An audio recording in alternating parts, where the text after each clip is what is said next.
the greatest member of the NWO? Hold on, wait, don't give me your answer. We're going to find that out today on WrestleJuice. That's right, it's time for another tournament. This time, we're going to determine who the greatest member of the NWO ever is. That's right, I went to bracketfights.com, I think this thing is called, and I created an NWO member list. Now, there's a couple caveats here. Number one, I took NWO Japan and all of its members, and I just sort of mashed them into one entry on its own. We had to fill 32 spots right here. We couldn't go to all 44 members of the NWO because that doesn't really work in a tournament bracket type setting. I also did not use the WWE's version of NWO, so the Heartbreak Kid, Shawn Michaels, Booker T, and I think they're the only two, like the Harris brothers too. I got the Harris brothers out of there. Oh man, what a tough one. We're starting on Fake Sting versus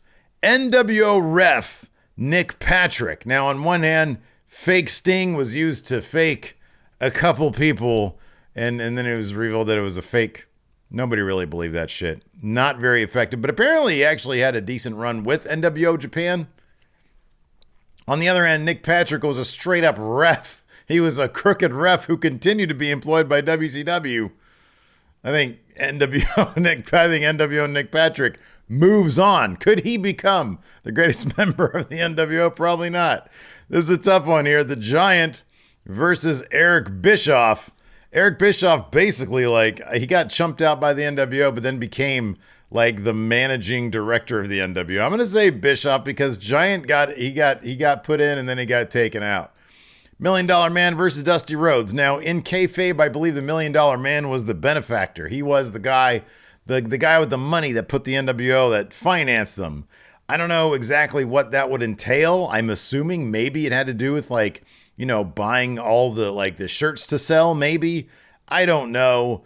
But Dusty Rhodes is awesome, and Ted DiBiase allegedly steals a bunch of tax money.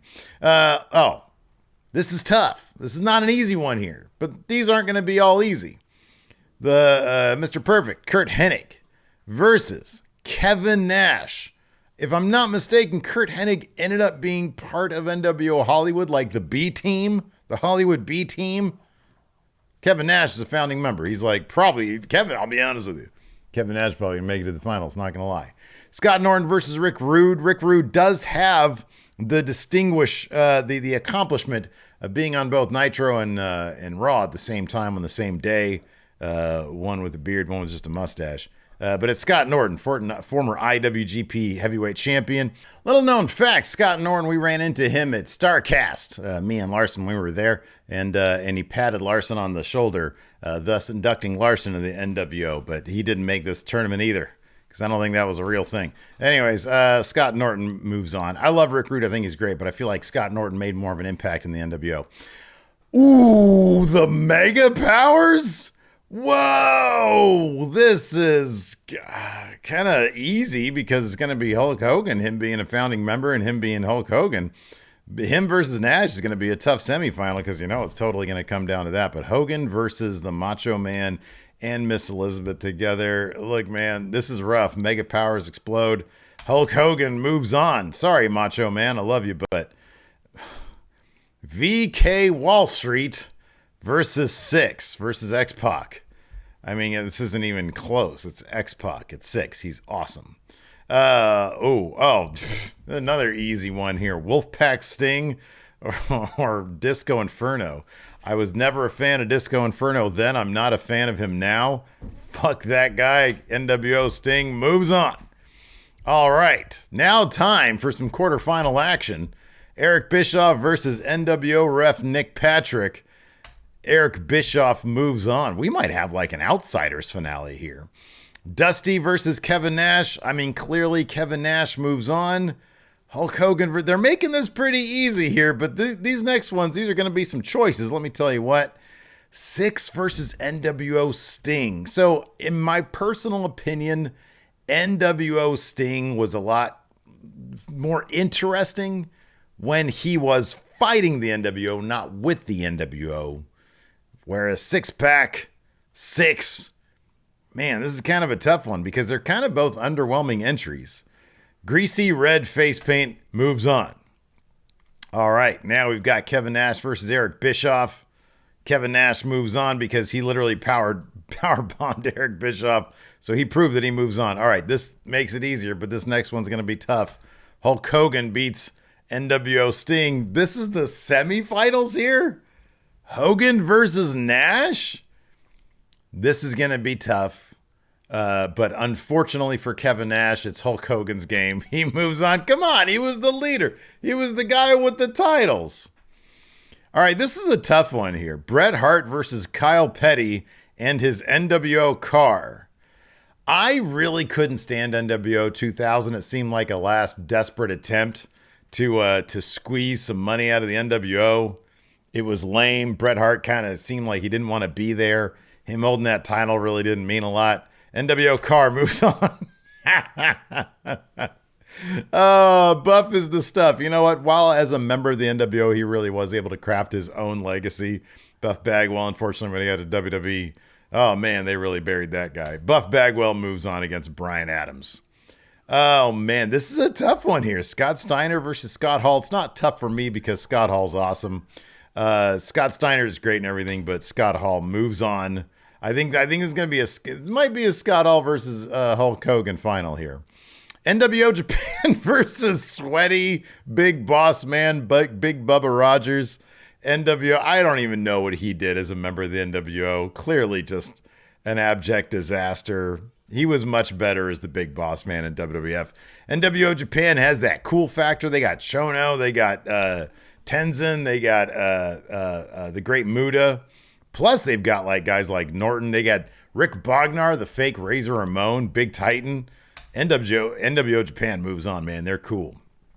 Dennis Rodman versus Horace Hogan. Dennis Rodman took time out from practice during the NBA Finals to be a member of the NWO. Dennis Rodman moves on. I want to get that shirt, by the way. Ooh, this is a tough one. Conan, who, if before his arrival in the Wolfpack, Conan was like, he was cool and everything. Don't get me wrong. Like, he was a legend and all that. But, like, in terms of being anybody in WCW, he was kind of just a turd. Whereas Lex Luger, I feel like he was a bigger deal back when he was beating Hulk Hogan as opposed to being part of the Wolfpack. Conan moves on. Oh, man. Jeff Jarrett. Ooh, he got a lucky one. I was not a fan of Jeff Jarrett back during his NWO 2000 days. The Disciple. I don't know why anybody would just be cool calling themselves a Disciple. I don't know why he's got this title right here. He didn't win it. Jeff Jarrett moves on. Oh, wow. Stevie Ray absolutely kills Vincent. Get out of here with that. Stevie Ray's awesome. All right. Buff Bagwell versus the NWO car. So I don't know how many races Kyle Petty might have won as an NWO car, but Buff Bagwell is pretty popular on the NWO. I feel like he was one of the guys who like made the most out of his time there. Scott Hall versus NWO Japan. Probably the two coolest entries on this list. Scott Hall moves on.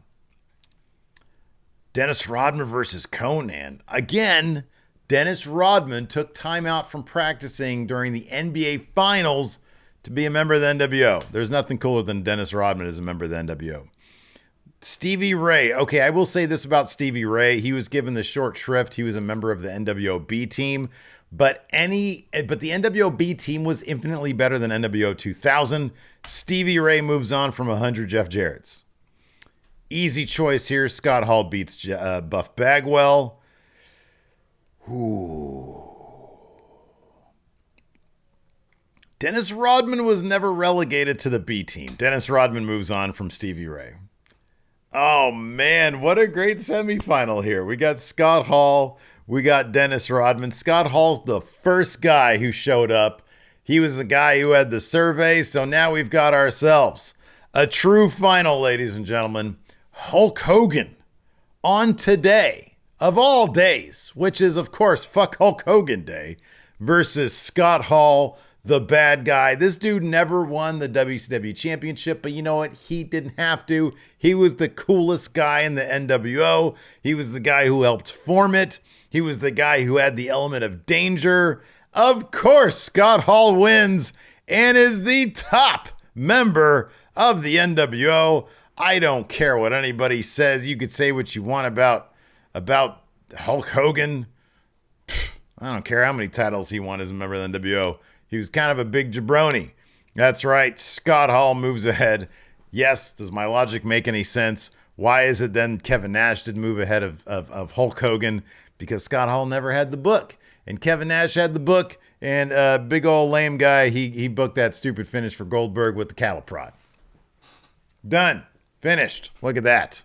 Perfect. Anyways, hey, that bracket I think is available on bracketfights.com. If you guys want to fill it out yourself, let me know what you guys thought about this in the comments below. Thanks for hanging out. Appreciate it. Check out one of these videos here. You can check out this merch at friendoshop.com/collections/WrestleJuice. I'll put the link in the description if you want to check it out. Got a hat, got a shirt. Gonna have some other stuff coming up very shortly. See you around.